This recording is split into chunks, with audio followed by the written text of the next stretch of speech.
Welcome back to another episode of The Trust Tree. Real people, real stories, real talk.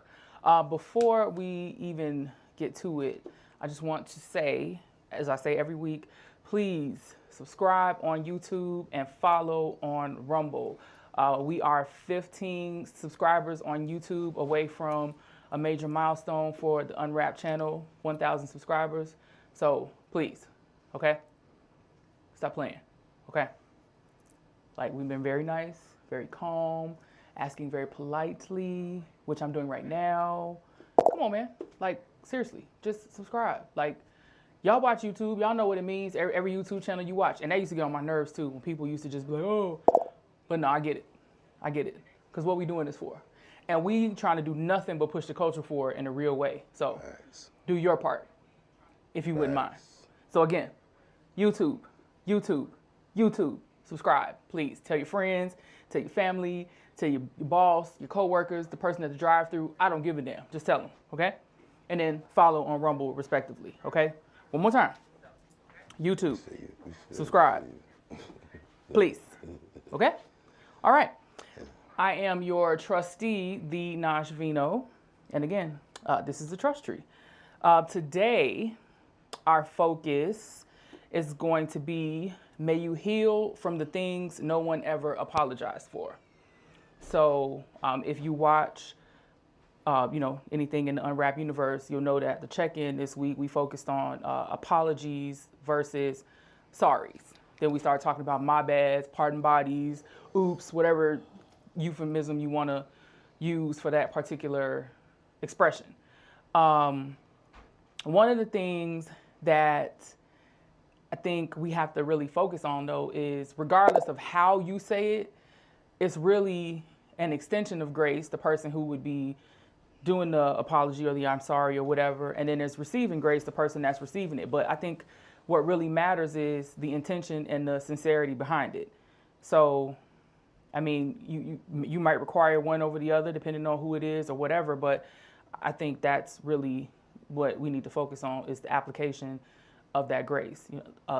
Accepting it and giving it, however you want to say that, is really, really, really important, because people in the world, everybody just flying through life. I'm pretty sure y'all interact with people in the grocery store that are ignorant as hell, the way people even interact with each other in traffic. Like, it's insane. Like, we don't even exist as humans anymore. It's just we just out here just everybody trying to get it no matter what. So let's stop and reset.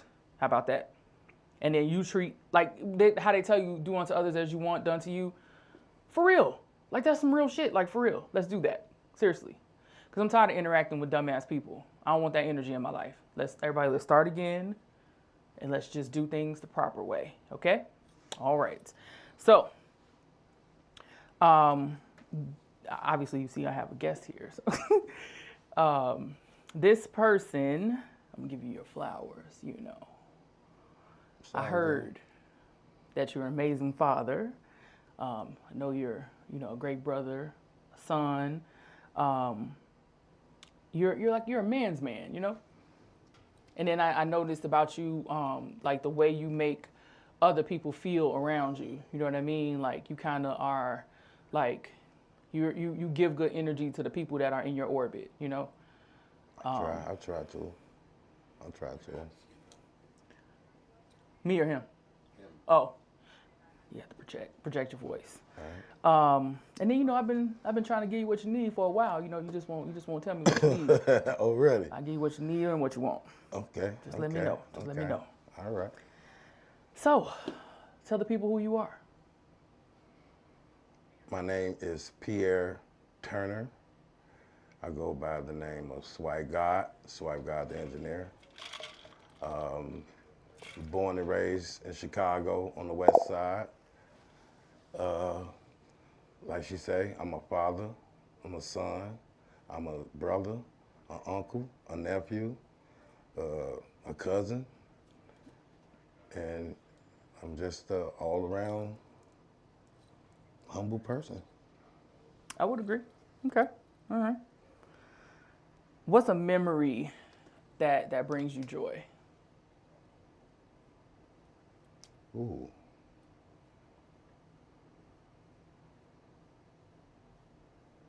the birth of my kids. All of them? All of them. All of them. Not just any one. I got visions. Like I can see it. All except Brooklyn. I didn't see her. Oh, yeah, because you couldn't. Yeah. Oh, okay. All right. So may you heal from the things that no one ever apologized for.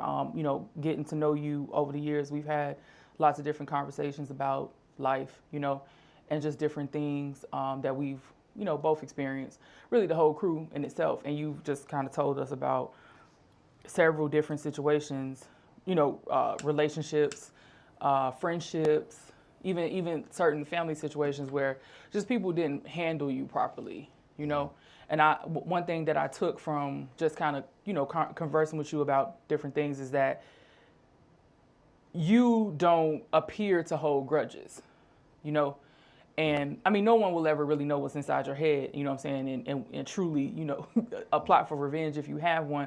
But the one thing I will say is that I've observed about you is that you don't wear that on your chest, on your sleeve, or anything. Like, I feel like you don't operate in the spirit of vengeance, you know. And then like it be situations where people really just fuck up. They fumble the bag, you know, and then you will just try to, all right, Pick up the pieces. right, pick up the pieces and just move on. And in a lot of cases, even try to help that person through the fuck up. Like, where does that come from? Like, have you ever like really sat and thought about where that comes from within you? Like you say, do unto others as you would want done to you. So if I fuck up, I would want somebody that, you know what I'm saying, to be there and help me, you know what I'm saying, as, you know. So, I mean, I don't know. I guess my mom used to always say, you kill them with kindness. So I've been living by that since I was like 8, you know, no matter, you know, whoever wronged you or whoever, you know, disrespect you or whatever, you know, you just, as long as they don't put their hands on you, it's okay. Do you use that moving forward and like how you engage in relationships with people? Like, you know how, you know, motherfuckers stand by that motto, no new friends. Oh yeah. I mean, I don't. It takes a lot to get close to me. So, no new friends. I could definitely rock with that. I could definitely rock with that. What would if someone asked you what friendship meant to you? What does the ideal friendship look like to you? Someone who's completely honest and not afraid to call people on their shit, you know. That's thoughtless, you know what I'm saying? Not thought, you know what I'm saying? Thoughtful, you know.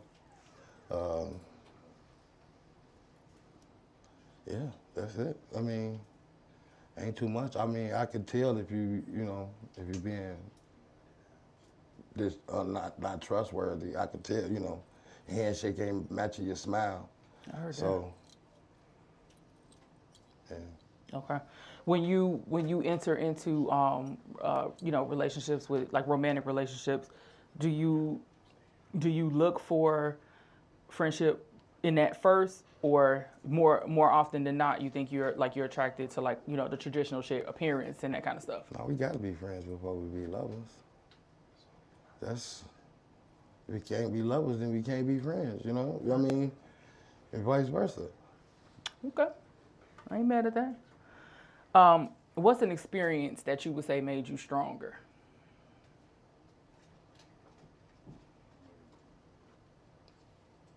The death of my nephew. Damn. Because that took a lot That took a lot out of me.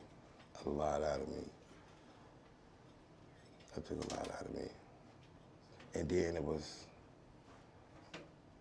so hard not to retaliate, you know, because for one, I didn't know where to retaliate. I wanted to go kill the whole zip code. If you outside, you was looking like You was outside and you was looking. If you was looking like you was on that, it was that. But I just prayed. I prayed a lot. And I had to keep praying. Praying and smoking. Them the two things that kept me from doing what I really wanted to do. Now, the strength in itself, do you think that came from the space in you know, where you were praying and smoking, or do you think it was just that you was able to continue on after the fact, or maybe even both? It was that, and the fact that, you know, a lot of people were affected by it, so, you know, everybody can't break down. So somebody had to, you know, stand up and, you know what I'm saying, be the strong one. I mean, I ain't saying I was the strong one, but looking at my sister, you know, and that whole situation and how she went through and how people, you know, treated her or whatever they said, and they just, you know, I just felt like I had to be strong for her. Now, you know, you talked about how, you know, you were able to cope with it and you know, what you did to kind of get you through. But I'm just curious to know, like, you know, when you were a little bit, and if it's too much, just let me know. When you were in the middle of it, when you were in that space, when you were in the silence, like, were you able to just kind of sit and process it, or do you feel like you had to keep almost deflecting yourself from just kind of processing what was going on? Yeah, definitely had to deflect. Yeah, and yeah. Okay. What's a habit you're trying to change? Smoking cigarettes. Okay. Smoking cigarettes. What's one you're trying to develop?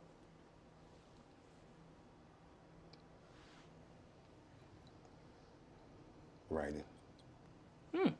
Like poetry, rap. Also practicing my my jewelry trade more, you know.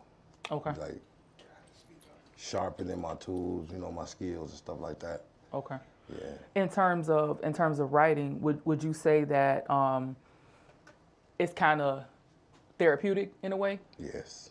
It's, yeah. It's therapeutic. In like every situation, like whether you're mad, you're sad, you're happy, it helps soothe.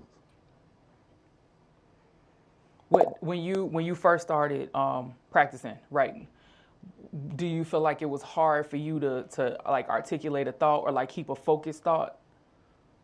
Yeah. I would just be writing, and then I would go blank. Is it better now? Yeah, it's better now. You know, I've searched different avenues. You know, listened to different people, different like poets and stuff like that, and yeah. Yeah, that's interesting. What's something about the world you find fascinating? How people just, how the youth just blatantly have no respect for life.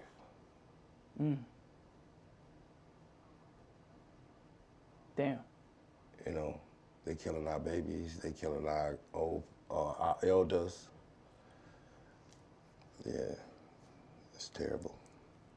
Yeah, I think, yeah, it's weird to say you find that fascinating, but I think that's actually, yeah, Because I am. because it's like, you It's know. unbelievable. Right. Yeah. Who gonna, you know, Yeah. it's killing our future. Yeah. The other And I day. find that fascinating because, like, you know, where I was raised, you know, and the era I came up in, it was about community. Yeah. Yeah. I last night I experienced a little bit of that. There was a bunch of kids and like only one, and they all know who I am.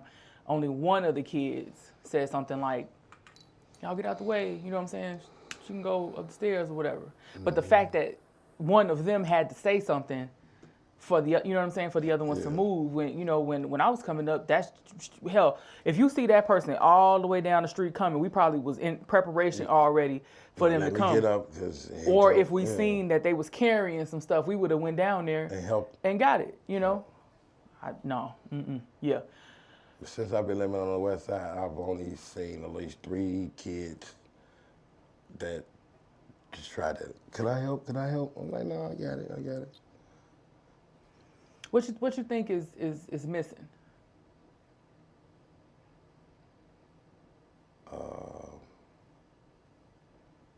The fact that our babies having babies, Yeah. parenting.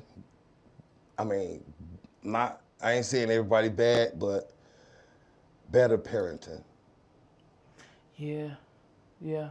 And I wonder too, like, if people actually talk to their children, like not just talk at them because they did something wrong, or, you know, talk to them because you need to because they got some shit going on at school, or you got to ask them something specifically for a specific reason. Just have a regular ass conversation on a regular basis, which like every time I actually like talk to my kids, like I am fucking flabbergasted. Like yesterday, I was talking to one of my kids, and my 10-year-old son knew what vestigial meant, and used it in a way better way than I understood it to be. You know what I'm saying? Like I knew what it meant, but like the way he used it, just like, oh, okay.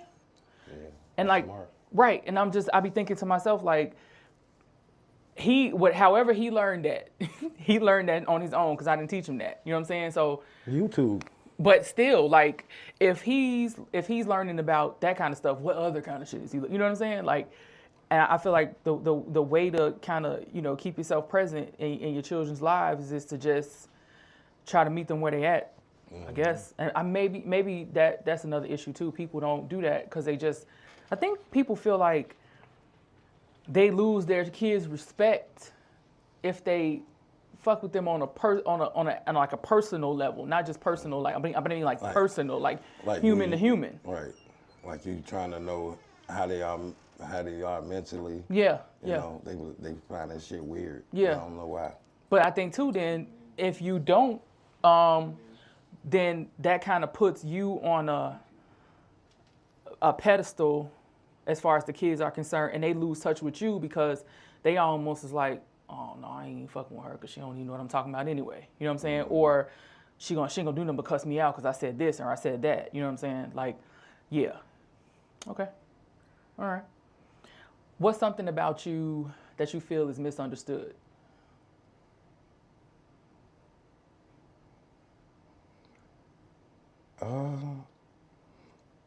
Everybody say my appearance, like I have an angry man look, you know, or like I'm looking like I'm ready to jump on somebody or intimidating. And that's not me. Yeah, you look like you gonna slap shit out somebody at all times.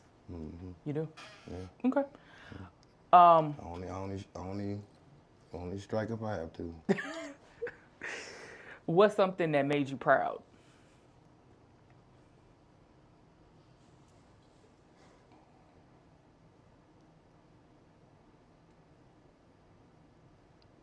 My son first college touchdown. Oh shit. That motherfucking toss left. He took that motherfucker to the house. I cannot believe that shit. Yeah. Shout out to KT. Doing his thing. Okay. To you, what's love?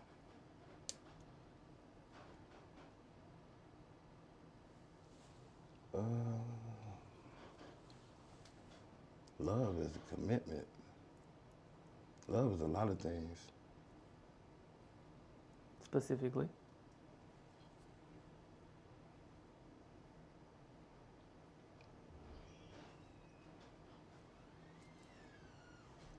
I can't even, you got me specifically, it's a lot of things. Okay, commitment. Loyalty, all that. Laser focus. Yeah. Okay, all right. All right, so you mentioned the jewelry making. Let's talk about that. How did that happen? And what is it? It's just something I stumbled up on. Like me and another guy and another person, we were all just sitting there just politicking, and they just came up with the idea like, man, we should just start a jewelry business. Like, you know, I'm like, jewelry business? I'm like, man, ain't nobody, y'all got to get all the metal. He's like, no, not metal, beaded jewelry. So I started looking into it, YouTube. I'm like, oh, that seems simple. So we got our business license and bought a whole bunch of stuff and just went to work. Hit the ground running. Yeah. I see you shining. Yeah. Fuck with it. How do you stay motivated? I'm pretty sure you've encountered all kind of fuck shit along since the you know way. what.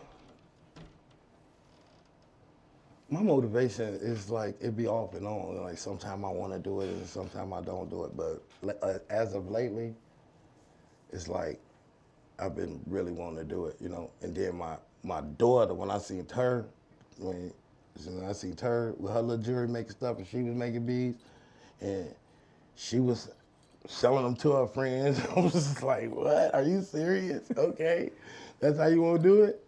Okay, so I felt like it was, you know, like I was like being a sort of an inspiration to her. So yeah, I stay motivated. Do you find yourself doing specific things to like kind of stir the creative juices, or you just sometimes I'm sitting around and all of a sudden I'm like, you know what, that color with that color be dope as hell? It's all about what I see. Like, I can see somebody on a TV show and they got a nice bracelet on. I'm like, oh, okay, that's nice. Oh, I got those beads. I'm gonna try to make that. And 9 times out of 10, it always worked. 9 times out of 10, it always worked. Okay. What's something that you are grateful for? My wife.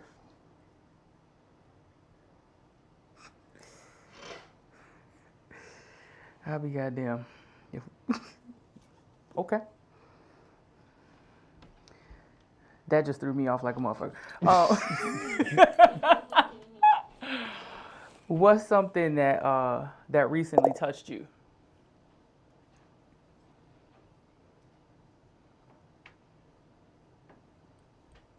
That recently touched me. Every time my daughter Stella say daddy, that always touched me. So maybe it was the last time she said daddy. Every time. What makes you feel alive? Going to Sub T on Tuesday night.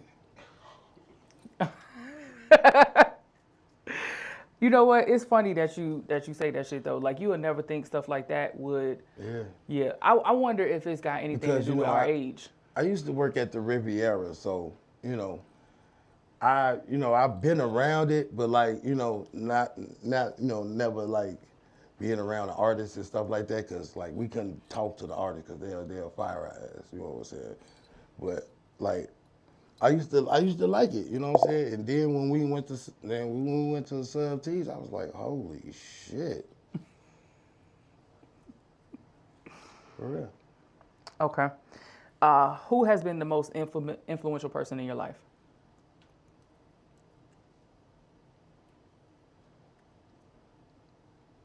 I got 2 people. You can have 6. Let's talk about it. My uncle, all of my uncles, and my mama. Why your mom?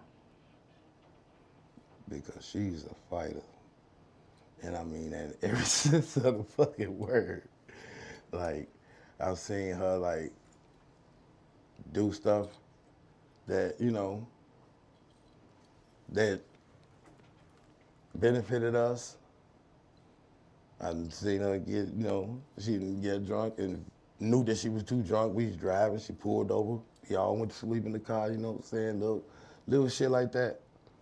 I mean, she took care of us, man. Would you say... I just seen her swell niggas' eyes up and everything. Damn. Would you say that, so, people say all the time, you know what I'm saying, do as I say and not as I do. And then they'll say, I'm only doing this shit because I'm trying to give you some game. But have you, would you say you experienced this a lot, like in your adult life, where you'll be about to do some stupid shit and you'll think about it, oh shit, I remember whatever, and that would influence you not to do? Or just generally how you make decisions? Do you think that things that you learned as a child kind of shape that? Oh, yeah. Yeah. My uncle used to be on my ass every day about everything I did. So as I got older and I started to see shit, I'm like, oh, that's why he told me not to do that or not to say this, or when the police pulled me over, not to do this, you know what I'm saying? I mean, so, yeah. I mean. Okay.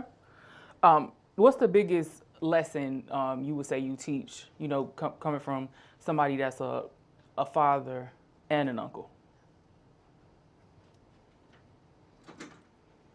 That you can teach, like, your son or your... Yeah, like just, when you interacting with the people that look up to you, the people that you've had a hand in raising. Like, what would you say is the biggest lesson that you consistently teach? Or The stupidest question is the one that's not asked. Amen. Amen. The stupidest question is the one that I ask. If you don't know something, ask. I can't Keep stand asking, that shit. Keep asking until you understand. I don't know why people don't know shit and they don't say nothing. That's crazy as fuck to me. You gotta speak up. You're using your bedroom voice, We need your shooting dice voice. Come on, sex with your funk ass. I've been waiting for you all night. What would you say is the biggest lesson that you've learned?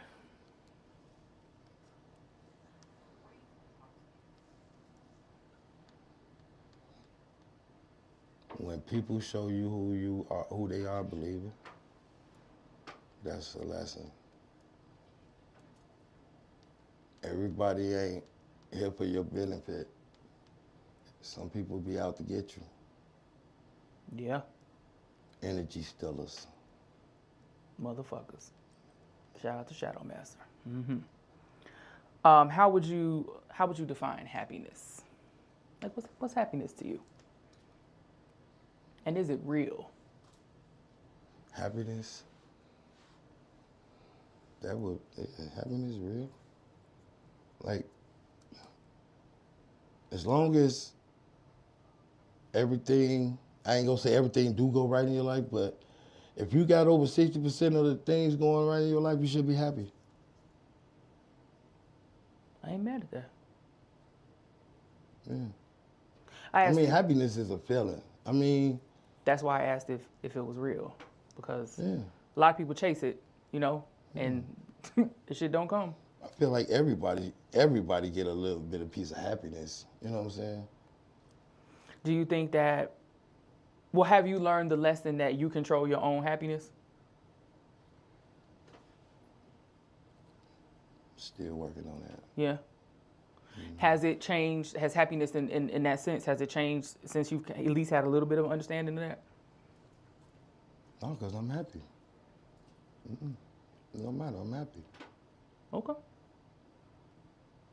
right, here go one of my favorite questions. What's your biggest insecurity?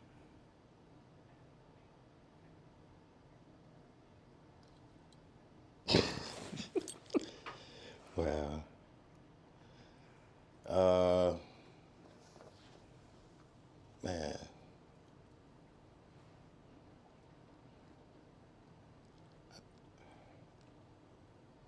I gotta. We'll come back to it. Okay.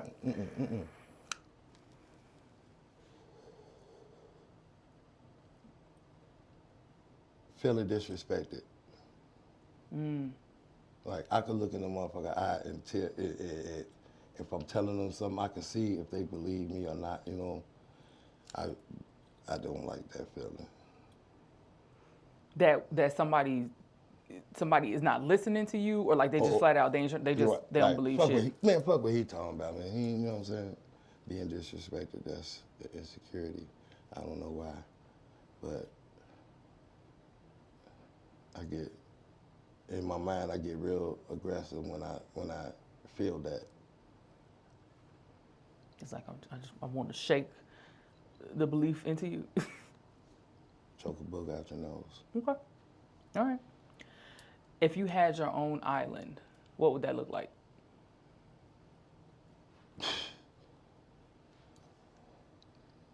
Not very big. It'd be a lot of trees, a lot of weed.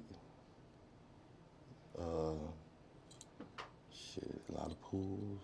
Yeah, a lot of pools. Yeah, pools. But you own an island. Yeah. You want pools in the motherfucker? Yeah. It's damn. Well, maybe that's safer, right? Because you know it could be sharks and shit around. Exactly. Yeah. Okay. That's a lot of goddamn water. Damn. How do you approach conflict?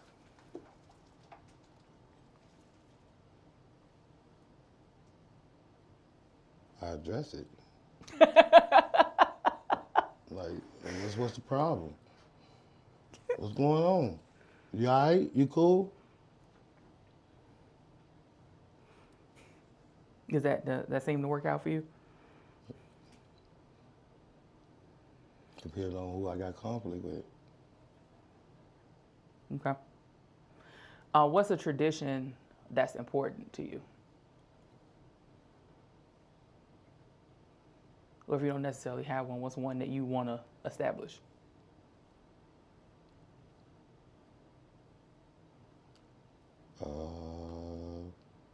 Thanksgiving dinner with like everybody that I fuck with. That would be Family, dope. Friends, unwrap, 606. P there, sit with that mama there, your auntie there, grandma there, grandkids there, everybody. Just rent out a big ass venue. That'd be a dope ass idea, honestly. Okay, I like that. How would you handle, or how do you handle disappointment?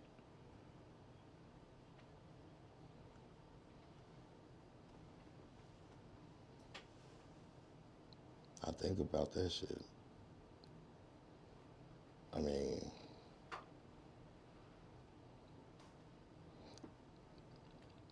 I pray for the person who disappointed me. I keep it moving. Damn. That's sexy. Yeah. What's the best piece of advice you've ever received?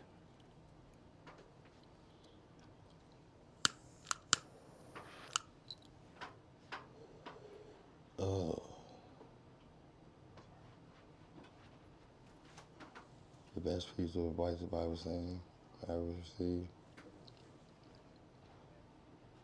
My grandfather, the last time I talked to him, he said, son, if you lay down and you make these babies, you take care of these babies.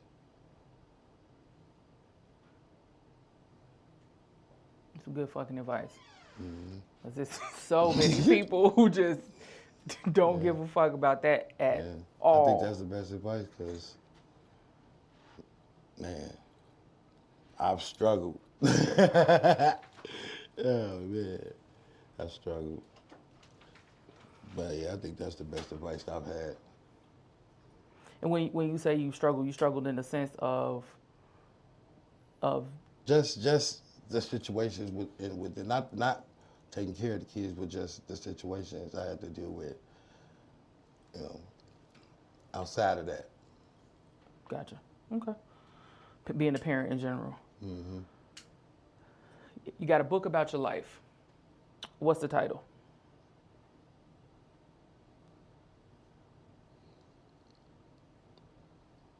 Just being P. I like that. Or plain old P. What will be the names of the first 3 chapters?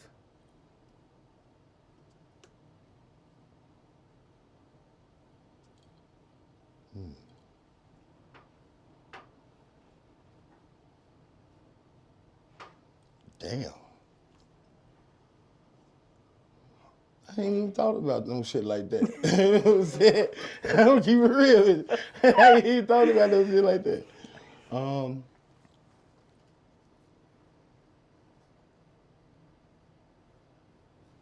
Conception, decisions, regrets. Damn. All right. Okay. What's a question that you want someone to ask you?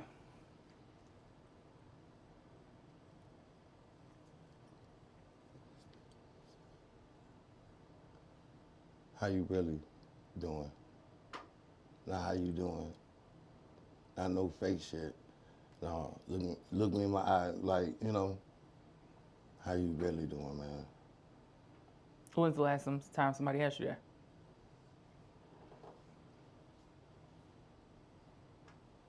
I can't remember outside of, I can't remember. Outside of my wife. You just keep talking about that lady, huh? Mm-hmm. She must rock. Shout out to her. All right. What do you think about the sentiment that in some situations or certain scenarios you just can never get closure and you just have to move on from that? Would you say that that's true? Yeah. Yeah. And especially if you're trying to help said person. Mm-hmm. I mean, you keep doing what you're doing. I'm gonna go this way. You can just keep going that way. Yeah, I think now since everybody's so self-aware and like people people utilize therapy a lot more, like people are coming for motherfuckers who did them wrong, especially people who have childhood traumas, and or they just had tumultuous childhoods. And like most people, so probably like our parents, like they went through all type of shit. And they just, they out there, they just living their lives however they have to. But like, that next generation, they coming back, and I think that we seeing it more often than not, that people are not only having to learn to, like how in them 12-step programs, how one of the steps is like you have to basically atone for all the bad shit that you did to help you move on and successfully recover. Right. So I think they write letters or whatever but like, what if a motherfucker just flat, I ain't trying to hear that shit. I don't want to forgive you. I don't give a fuck. You did whatever you did. It ruined me. And then you just got to turn around from that situation and be like, move on to the next shit. Yeah, I think that's some shit that people need to start talking about in a real way, because there's all type of situations that we would seek closure from so that we can move on. Some people just ain't checking for that shit. Maybe they don't have the tools to deal with it. Maybe they just don't fuck with you like that, and that's why they did you wrong in the first place. Yeah. What's the first thing you notice in a stranger? Their eyes.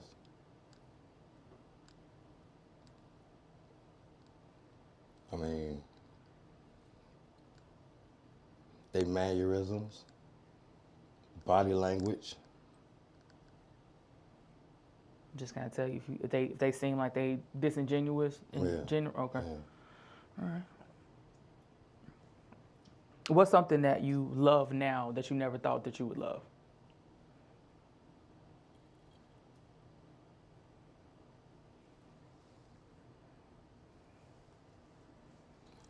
Making jewelry. Because at first, learning how to do it that shit was rough. That shit was rough. I done fucked up a lot of money. I done fucked up a lot of money. But now, though, But since now, you, so when you sit back and look at how far you've come, like, what does that feel like to you? I feel like I should not be stopping and keep going.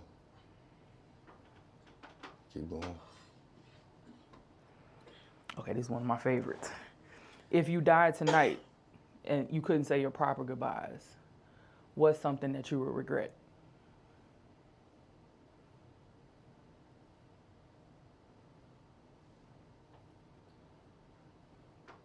I mean, and I couldn't say my proper goodbyes. Yeah, so like, I mean, regret not saying my proper goodbyes. Like that, I think that's the best answer we. Right. That's the best answer we had yet. That's the one thing I would regret. Shit. Damn. But I don't know though, cause like when you think about it, I think that shit would be awful. Yeah. Like saying goodbye for real. I mean, like we all say, all right, I'm gonna holler at you, whatever. But like actually having the conversation with someone for the last time, knowing this the last time. The fuck you supposed to talk about? I mean, it all depends on who you're talking to. Like, if you got some kids, that ain't living right, you know what I'm saying? You should use your last pitch, hey, you need to get your shit together. I ain't gonna be here to, you know what I'm saying, to, lend a helping hand or a kind voice or something like that. So, I mean, yeah, I would definitely want to say my proper goodbyes. Okay. Because I got a lot of shit to say to a lot of people. I got a lot of kids. Yeah, you do. If you can go back to a really dark time, what would you say to yourself in that moment?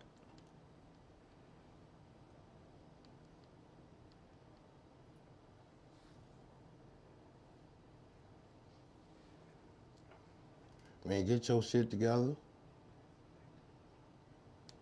Fuck everybody else. Now, do you think yourself would take that advice from you?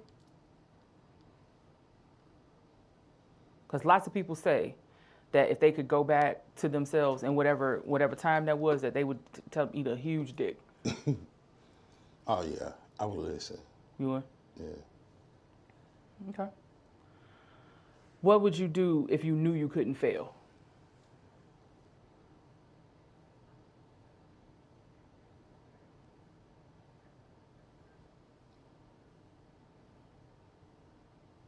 Shit.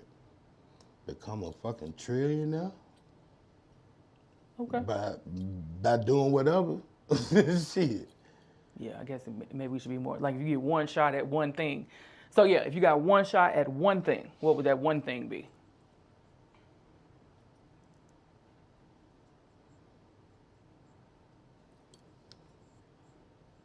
Damn.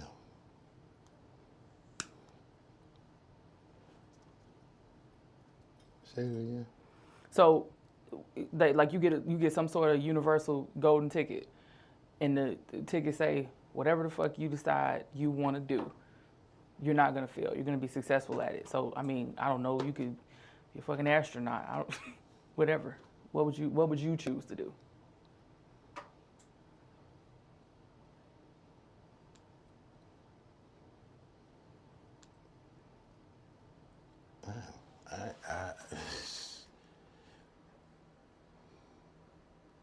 I think I'll try to become president. That's dope. But you'd have to change it though, because the current state of being the president is not what everybody thinks it is. You're not just finna go in that bitch and be like, I want this, and this, because it don't work that way. So, you talking about you want to be president with absolute authority? Yeah. You got to be specific and shit you pray for. Remember that. Okay, I like that. I don't know if I would do that though. Yeah, I'm gonna have to think about that because if anybody ever asks me these questions, I'm gonna be tore up because I don't know. Now this is my favorite question. All of the people you've ever loved are in one room. Who do you run to?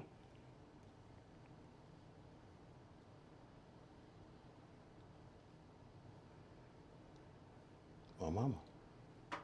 Okay. Who runs to you? All my kids. I can see that. Okay. Okay. All of them. What do you want?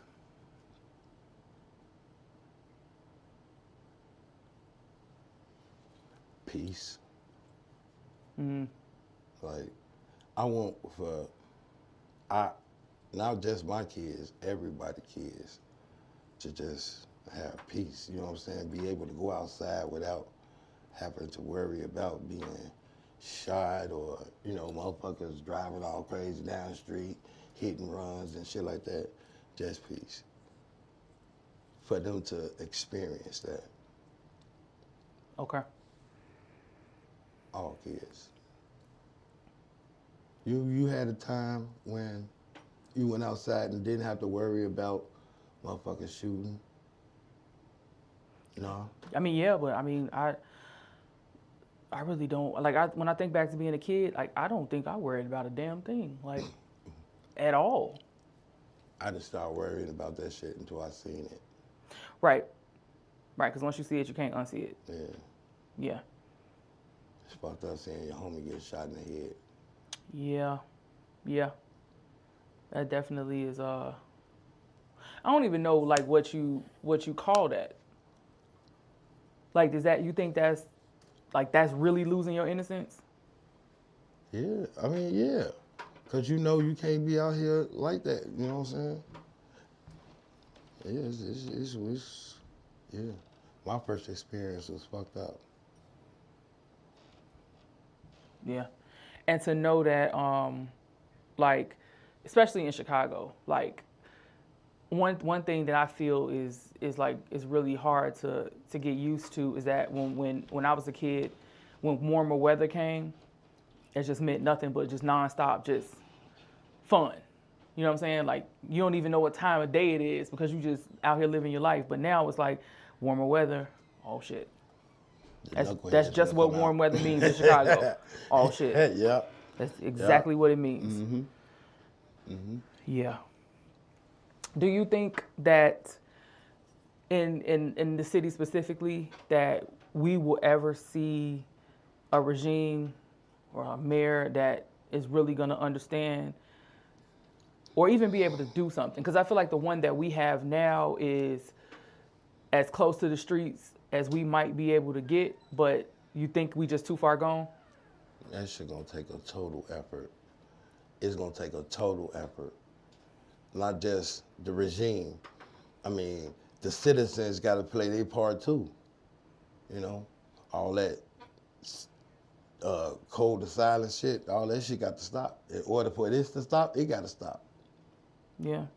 So considering what you just said, coming from someone who's, we all know niggas that's in the streets. And like, you can understand that perspective. You know what I'm saying? Because, they in it. But like, truly, what you just said, you know what I'm saying? I mean, that's the thing. Like, how are we supposed to stop it if we can't stop it? So like, with that being said, where like, if you see something, say something, like, how does that play into stop snitching? Or do you think that that's some bullshit? You think it's levels to it? Yeah. There's levels to it. I mean, somebody said something. What was it? It's only snitching if the you person active in the life. No, if the person did it to you, or some shit like that. I can't remember what he said, but that shit was it. Yeah, that shit was. It made a lot of sense. I just can't remember what it was exactly. Wait, it's not snitching if you telling on somebody that did something to you? It's snitching if you tell on something you saw that didn't have shit to do with you. Yeah. That's okay. I mean, I guess. Yeah. So I seen this thing online earlier. Mace and Cameron basically was cussing out Jay Prince. And they made a comment about the big homie phenomenon, right? And I never really thought about it in the perspective that Mace used, which basically is like, you only need a big homie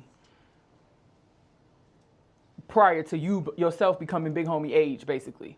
So like, you know, so a grown ass man can't talk to a grown ass man like, you know what I'm saying, like he a little kid or whatever. Right. But I once like really thought that the absence of the big homie is what kind of sort of got life fucked up right now.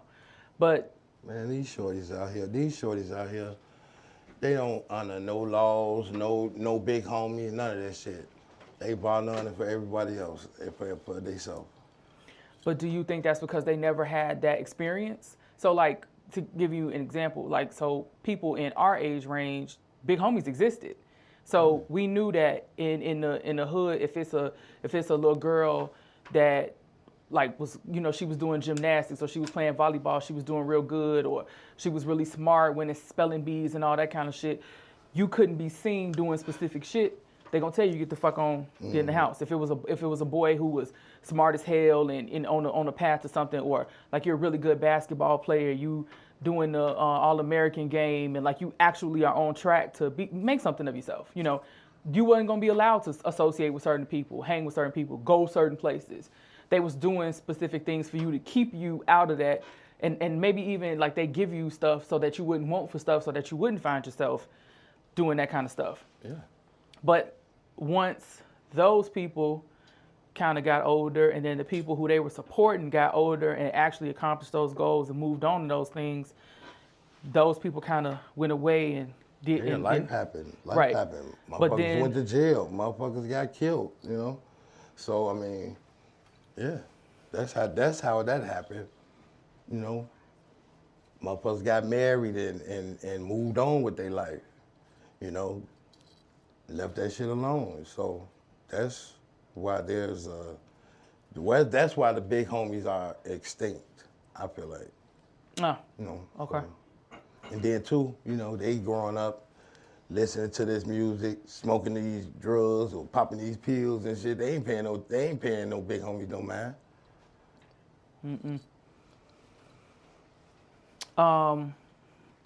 What does, so, okay, well, let me say this. I feel like, you know, they said that every one person is entitled to the pursuit, so life, liberty, and the pursuit of happiness, right? I don't believe that shit. Because it's not structured for that to actually be achieved. So I think that what we should strive for is peace, love, and understanding. So to you, what does peace, love, and understanding look like? A fucking ray of sunshine. Damn. Yeah. To have all three at once. Shit. That's a sight to see. That's something everybody should strive for. That's what I think too. Yeah, like for real. Like for real. Because I mean, you know, if we, from a peace standpoint, I mean that shit literally. You know what I'm saying? Like a lot of people just got so much turmoil and bullshit going on in their lives. You know what I'm saying? And then you know everybody want to experience love in whatever sense, whether it be a really good friendship or whatever.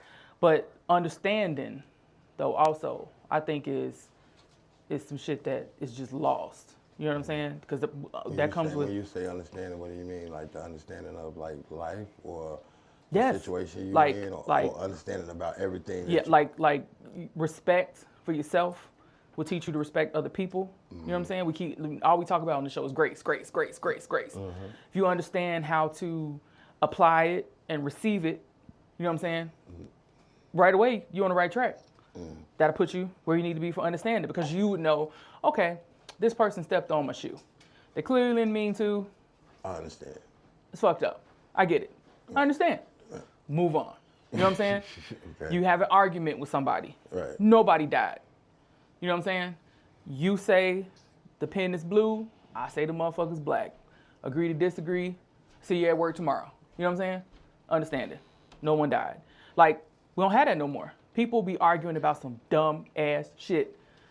I seen this one video, they talked about, it was a girl who had experienced in her inner circle, another girl who went to the guys about a nigga who, he called her a name, he was disrespecting her, they had an argument.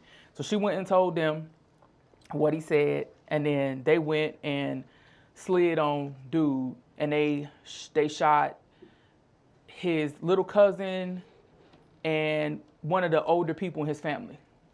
Because they just shot, you know what I'm saying? So, and all of that stemmed from her and him having an argument about some stupid shit, like whatever was going on between them on some pillow talk shit. Right. And the girl was like, her point was that what happened to the world where we don't even understand the difference between you warranting a situation where two innocent people get killed, and you having a pointless ass argument with somebody who you fucking. Like, how did those two how are they on the same block? And she was just like, the responsibility has to be in these decisions that these people are making. You know what I'm saying? They making permanent decisions based off of temporary emotions, you know? And like, I think about that all the time because it just be so much stupid shit that be going on. Like, we were gonna do the show, and you showed the obituary. They had made the girl said something. Oh yeah. Like, that's crazy as hell. Yeah, she set that boy up for $23. Enough money for her to get out of town. $23? Yeah. Folks, you on the mega bus?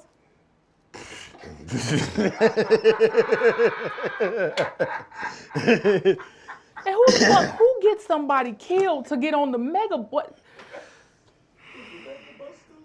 I don't know. Yeah, so anyway, once dude died, everybody know because like everybody they had the Texas, and she was braiding his hair. So she tell dude now, I'm finna braid his hair. So they come over, do what they do, get her the money, she left. Did they get more money themselves? Dude. The people who did it, like they were trying to rob. No. So, that was somebody that they wanted to kill. She set him up for $23 American dollars. I don't know. I don't know. I ain't looking too far into that. I just feel like that situation is fucked up. It's terrible, is what it is. So, the next day after they figured that she did it, motherfuckers went as far as to put obituary of old girl up. She's for backdooring cause of death, for backdooring for being the queen of the back door or some shit like that. That shit was crazy as hell. It was all over social media. That shit was crazy. Well, we ran out of questions. Yeah. And you still alive. Look at that. Mm-hmm. You made it. Yeah.